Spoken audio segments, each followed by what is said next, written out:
ఒకసారి రహీం అనే వ్యక్తి సుల్తాన్ దర్బారుకు తన ఎగిరే గుర్రంతో వచ్చాడు. ఆ సుల్తాన్కు ఆ గుర్రం మీద ఆశ కలిగింది. ఈ అద్భుతమైన గుర్రం వెల ఎంతుంటుంది? రాకుమారి కంటే విలువైందేమీ కాదులేండి. రాకుమారిని పెళ్లి చేసుకోవాలనుంది. సరే, కాని పెళ్లికి ముందు రాకుమారుడు దీన్ని పరీక్షిస్తాడు.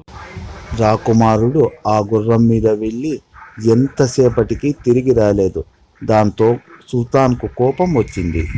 మహారాజా, ఇందులో నా తప్పేమీ లేదు. బహుశా రాకుమారునికి ఆ ఎగిరే గుర్రాన్ని ఎలా నడపాలో తెలియదనుకుంటాను. దానికి నేను బాధ్యుణ్ణి కాను. నా కుమారుడు తిరిగొచ్చేంత వరకు నిన్నిక్కడుంచి వెళ్ళనివ్వను. పాపం రహీంను జైల్లో పెట్టాడు సుల్తాన్. కొద్ది రోజులకి రాకుమారుడు తిరిగి వచ్చాడు. ఇప్పుడు నిన్ను వదిలేస్తున్నాను, అయితే గుర్రాన్ని మాత్రం తిరిగివ్వను. రహీంకు కోపం వచ్చింది.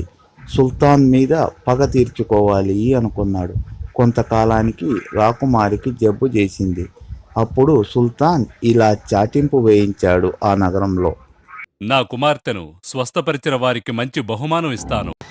రహీం మారువేషంలో డాక్టర్గా వచ్చాడు. వచ్చి సుల్తాన్తో ఇలా అన్నాడు. గుర్రాన్ని రాకుమారిని తీసుకురండి.